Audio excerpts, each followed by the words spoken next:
Mas, Beraldo, sempre quando a gente trata de questões que envolvem o sistema penitenciário, é importante lembrar e sublinhar que a maior parte da população não compra propostas e ideias como essa que a gente está destacando, viu? É importante a gente lembrar. Tanto que uma enxurrada de mensagens que lembram do Cecote, né? Que é um exemplo que a gente tem trazido aqui de forma frequente, aquela prisão, uma mega prisão em El Salvador, e o sistema que foi implementado por Nayib Bukele.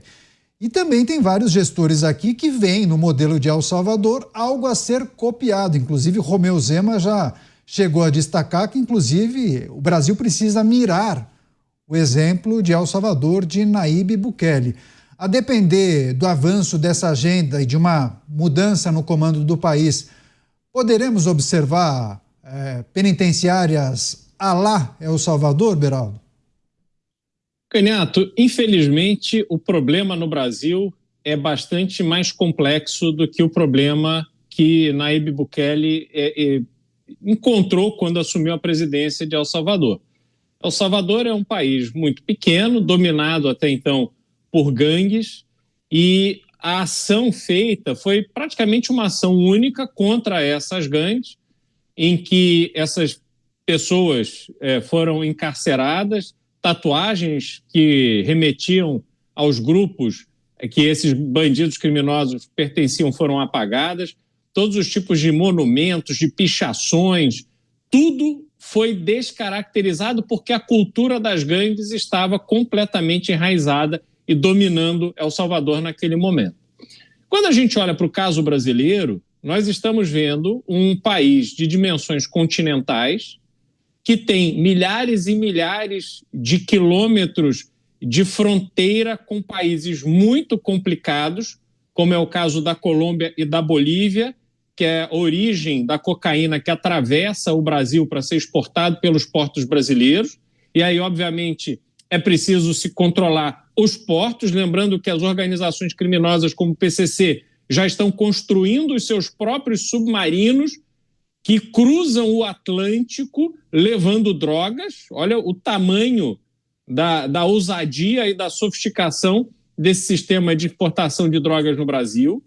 Nós temos diversos estados com realidades diferentes que têm o agravante da floresta em boa parte desses estados. Então, você fazer o controle das fronteiras nessas áreas de floresta, obviamente, tem seus desafios próprios. Para isso, você precisa investir nas Forças Armadas, preparar e equipar as Forças Armadas, precisa se investir em tecnologia, depois precisa dar autonomia aos estados para que as forças de segurança estaduais façam o seu papel e ajudem na contenção desse fluxo do tráfico de drogas, sobretudo, mas também do tráfico de cigarros e tudo mais que faz inflar os números do crime organizado no Brasil.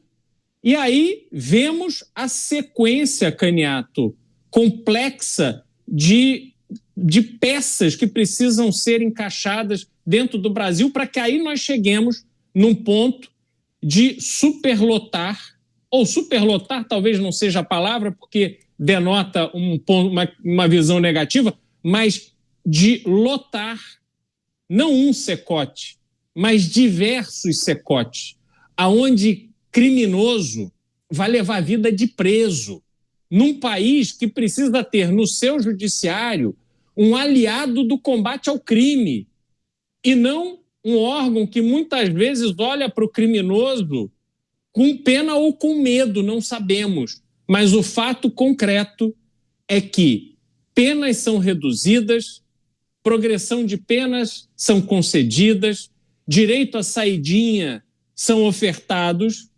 mesmo com decisão contrária por parte do Congresso Nacional, e há sempre uma medida favorável a esses criminosos. Não precisamos lembrar aqui de visitas pagas com dinheiro público de representantes das organizações criminosas em Brasília. Então, por todos esses aspectos, Canhato, infelizmente o Brasil dará mais trabalho, vai requerer muito mais investimento. Entretanto, este é um investimento prioritário. Se não for feito esse investimento, se o Brasil não se tornar finalmente num país seguro, nós estamos completamente fora do jogo mundial. Dávila, você é um pouco reticente ao modelo El Salvador, ou pelo menos a Nayib Bukele, mas alguns gestores brasileiros veem no modelo algo a ser seguido, ou pelo menos que o Brasil deveria se inspirar. Romeu Zema, que você bem conhece, inclusive acha que deveria haver uma coalizão da direita para se inspirar em El Salvador e também derrotar o atual governo nas próximas eleições, principalmente quando se trata das questões que envolvem segurança pública e política penal. Canhoto, é que tem uma diferença muito grande, né? Todos nós somos favoráveis a penas duras, cumprimento integral e fim de impunidade. Sem essas três coisas, não tem nem como começar a combater o crime. E, nesse sentido, há sim uma certa harmonia com a história de El Salvador, mas ela termina aí, porque para fazer o tipo de ação que existe em El Salvador, você precisa de poderes autoritários. Eu sou contra qualquer tipo de poder autoritário. Nós precisamos fazer isso por meio da democracia, do devido processo legal. Então, nós precisamos ter leis que sejam cumpridas. O Brasil, às vezes, tem boas leis, só que elas não são cumpridas. Mas, no caso da legislação penal, nós não temos nenhuma das duas coisas. Não tem nem boas leis e elas nem são cumpridas. Então, você tem impunidade generalizada. É óbvio que precisa resolver isso. A segunda coisa, tem uma diferença muito grande entre combater gangues, como foi o caso de El Salvador, e combater o crime organizado, como é o caso da Itália com a máfia. Então, primeira coisa é lei penal, lei dura para todo mundo. Até aí tudo bem. Mas atentar à questão das gangues, desmantelar a gangue, é uma estratégia diferente de combater o crime organizado. Combater o crime organizado é uma coisa que exige muito mais recurso. Por exemplo, o que o governo do Estado pode fazer para resolver lavagem de dinheiro? Não pode fazer nada, não está no poder dele. O que ele pode fazer com o problema de fronteiras porosas por onde passa o tráfico de armas e o tráfico de drogas? Não pode fazer nada. Isso é trabalho do governo federal. Então, o ponto é que nós precisamos ter penas duras com o crime, descentralizar o poder, deixar cada estado tocar a sua política de segurança pública para combater gangue, roubo, furto, e nós precisamos de um governo federal forte para combater o crime organizado, a máfia. Precisa ter lei antimáfia, precisa ter penas rigorosas, e é uma estratégia diferente. Então, não dá para pegar assim copy-paste de El Salvador e falar assim, olha, combater gangue de maneira autoritária dá certo. Porque você usa a analogia errada. Não é assim que nós vamos combater. Nós temos que combater dentro do Estado de Direito, como é que se combate duramente o crime. E existem 1000 exemplos bons de países avançados que, por meio do Estado de Direito, se combate o crime. Então, existe na Europa, nos Estados Unidos, vários lugares. E esses são os modelos que nós temos de seguir. Porque tudo que passa a ideia que combate ao crime precisa de governo autoritário, no fundo, a gente destrói uma das principais bandeiras da direita, porque parece que a direita só sabe resolver crime com autoritarismo. Está errado isso. Não é. É por meio do Estado de Direito que nós vamos resolver. Então, esta é a minha discordância com aqueles que tentam pegar o modelo de El Salvador como um copy-paste. Não, nós temos que combater o crime duramente, mas por meio da lei, respeitando a liberdade, respeitando o devido processo legal e não usurpando dessas armas que fizeram países conciliar a democracia, a liberdade com segurança pública. Você, Mota, a gente sempre traz o exemplo de El Salvador, o método Bukele. Muitos políticos brasileiros entendem que, se não em 100%, algumas ideias poderiam ser implementadas aqui no Brasil. O que a gente pode considerar, o que poderia ser aproveitado desse modelo de El Salvador? Eu acho que muita coisa, Canhoto. Eu conversei com alguns políticos, inclusive parlamentares brasileiros, e outras pessoas que estiveram em El Salvador. São pessoas inteligentes e elas fizeram uma avaliação. O que nós sabemos é que Bukele foi eleito. Bukele teve autorização do Congresso para tomar as medidas que ele tomou. Até onde eu sei, El Salvador não é uma ditadura, não é um regime totalitário. Até onde eu sei, e pelo que me disseram as pessoas que foram lá, o que Bukele fez foi 100% legal. e dentro do Estado de Direito. Democracia não combate crime. O que combate crime é a disposição do Estado de representar uma ameaça aos criminosos. E, para mim, a coisa mais essencial é a mentalidade. São as pessoas que estão no Estado, dirigindo o Estado, especialmente o sistema de justiça criminal, elas terem a consciência de que crime é escolha e de que o criminoso tem que ser punido de forma proporcional ao crime que ele cometeu. Me parece que esse é o princípio que guia as ações de Nayib Bukele. Então, só para dar um exemplo aqui, né? A polícia de El Salvador começou a prender os criminosos que tinham tatuagens de facções criminosas. Aqui no Brasil, tem membros de facções que fazem uma tatuagem específica para cada policial que eles matam. O sujeito mata um policial, ele faz uma tatuagem, mata outro, faz uma tatuagem. Como é que um Estado democrático, onde vigora o Estado de Direito, permite que isso aconteça? Me parece óbvio. Se existe essa prática, se o Estado conhece essa prática, identificou alguém que tem essa tatuagem, qual é a dúvida? O que não se pode fazer é aplicar um padrão que são 2 pesos e 2 medidas. Você trata com todo o cuidado, com inúmeros procedimentos e recursos, o criminoso. E para a vítima, você dá uma banana. Aqui no Brasil funciona assim. É só um exemplo que eu vou dar agora. Um micro exemplo. O sujeito assalta você. Ele é preso em flagrante, ele começa a responder um processo. Ele não foi condenado ainda, porque os processos no Brasil, às vezes, demoram anos. Aí ele é preso por um segundo assalto, enquanto o primeiro processo ainda está correndo. Ele é considerado réu primário, meus amigos, porque o primeiro processo por assalto não foi concluído ainda. Esse é um pequeno exemplo. A gente viu outro, o pena justa. O que existe no Brasil é uma guerra movida pelo crime contra o cidadão comum. O Estado brasileiro se recusa a reconhecer esse estado de guerra.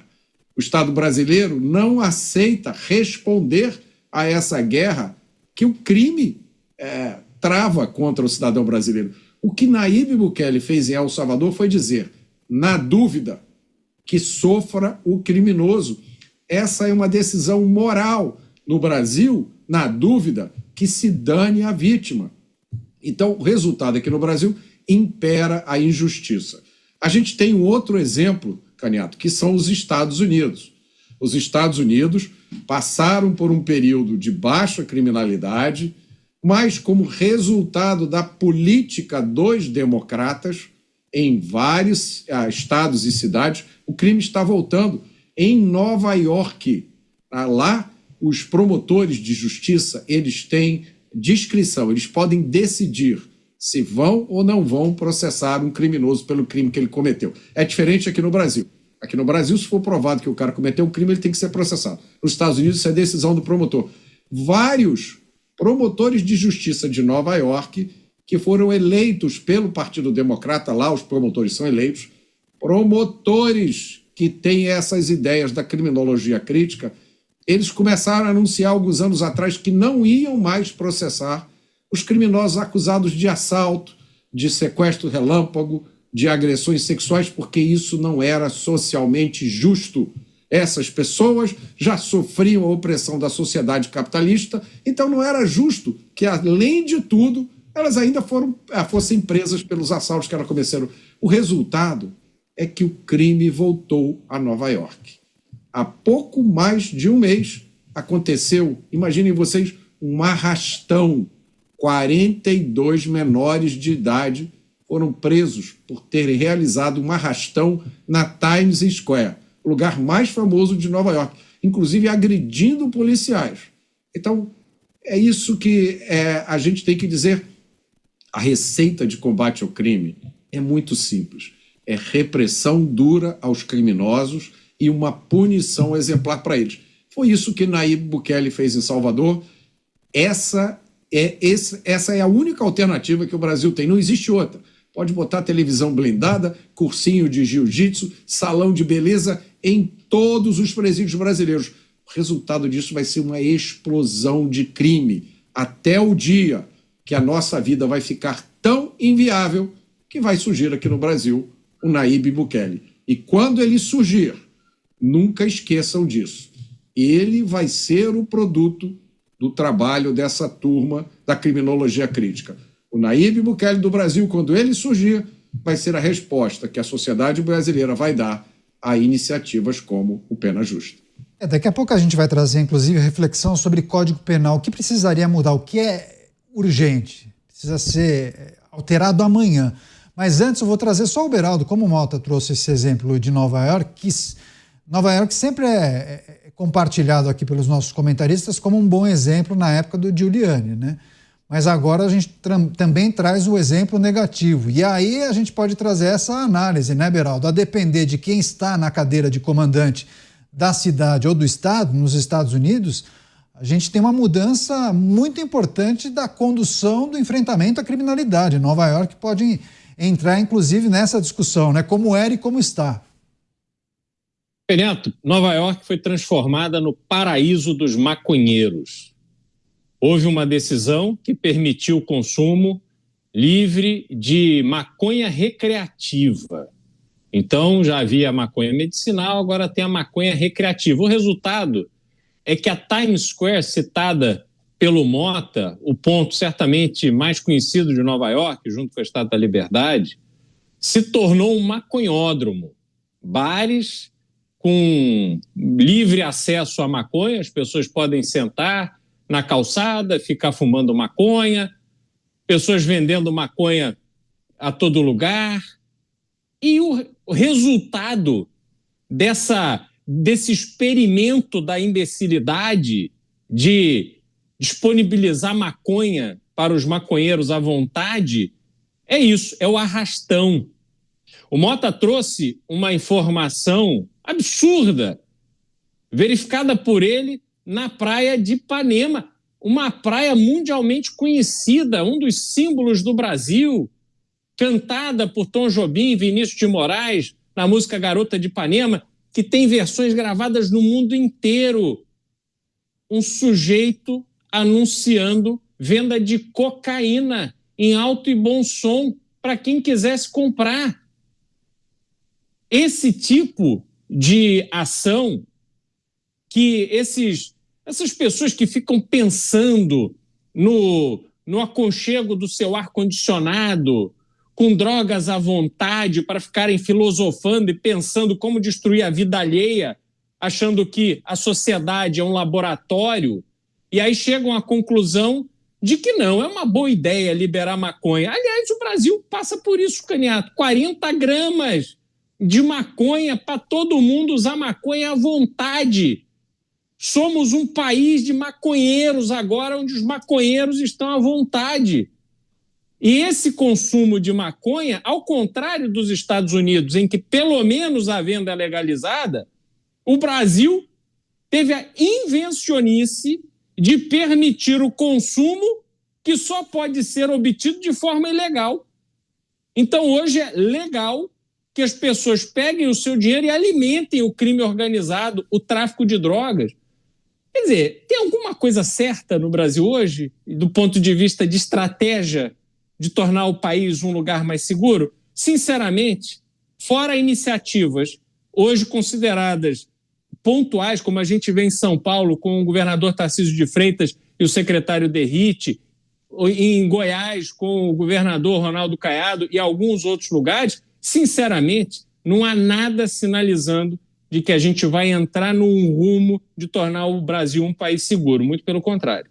Dávila, várias pessoas aqui mencionando sobre a necessidade de uma mudança robusta no Código Penal, e aí, claro, tem vários que defendem redução da maioridade penal, há quem defenda prisão perpétua e por aí vai. Mas, na sua avaliação, o que é urgente ser alterado na legislação para endurecer o nosso arcabouço, né? Porque quando você coloca em paralelo a situação de El Salvador, você está querendo dizer, bom, não daria certo aqui por conta do nosso arcabouço, né? Há dispositivos que tirariam o camarada de uma super cadeia que cabem 40 mil pessoas, né? Não adianta.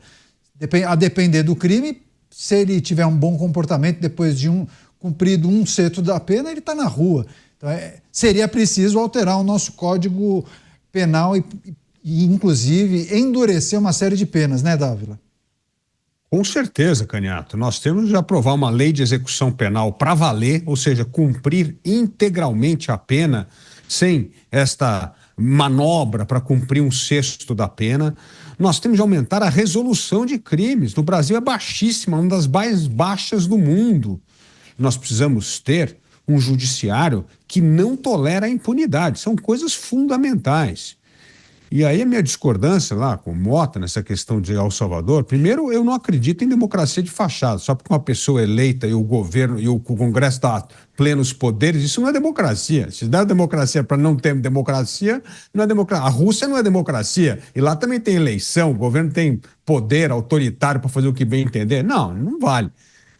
Olha, quando você olha leis duras penais com liberdade, quais são os países exemplares do mundo? Está lá, Noruega, Japão, Portugal, Holanda. Esses são países que conseguiram conciliar penas duras, cumprimento da lei, segurança pública de qualidade com a democracia de verdade, não democracia de fachada, com eleições livres, com alternância de poder e muito melhor que nos Estados Unidos nesse sentido, porque nesses países sempre teve alternância de poder, mas não desfizeram o trabalho que o outro faz. Então não é o caso de Nova York, né? Sai lá os dois republicanos, o Giuliani e o Bloomberg, aí entra uma safra de democratas e destrói a cidade. Não, isso não existe nesses outros países. Pelo contrário, segurança pública de qualidade. E eu não conheço ninguém que quer morar em El Salvador, eu conheço gente que quer morar na Noruega, na Dinamarca, no Portugal, na Holanda. Então mostra que é exatamente isso que a gente tem que seguir. Nós temos de seguir os bons exemplos. E não há dúvida que passa por uma reformulação dessa legislação. Agora, Canhato, a gente tem que lembrar que no Brasil não adianta só mudar a lei, nós temos que aprovar essas leis duras, mas precisamos ter uma justiça que faça cumprir a lei. O caso exemplar do mau exemplo é o caso da justiça trabalhista. Nós tivemos uma reforma trabalhista que melhorou significativamente a legislação trabalhista, dando mais flexibilidade, o acordado sobre o legislado, está tudo bonitinho na lei. Aí isso que acontece, tem juiz trabalhista que não cumpre a lei, foi aprovado pelo Congresso. Então nós precisamos de duas coisas: aprovar um código mais duro, leis mais duras, principalmente a lei de execução penal Sim. e de esclarecimento de crimes. Mas nós precisamos ter uma justiça que faça a lei ser cumprida. Não dá para chegar e falar assim, não, essa lei é muito dura e é contra os direitos humanos, então nós não vamos cumprir a lei. Bom, então não adianta nada. É o que está acontecendo hoje no Brasil. A interpretação da lei, ela é, na verdade, uma interpretação completamente descabida e dissociada daquilo que a lei fala. Então, pena dura, justiça cumprindo a lei e seguindo as regras do jogo democrático de verdade e não da democracia de fachada. Mota está fazendo alguma anotação? Vai ter o contraponto do Mota depois do break comercial. É bem rápido, viu? 1 minuto e 20 a gente está de volta. Eu conto com você. Fique por aí.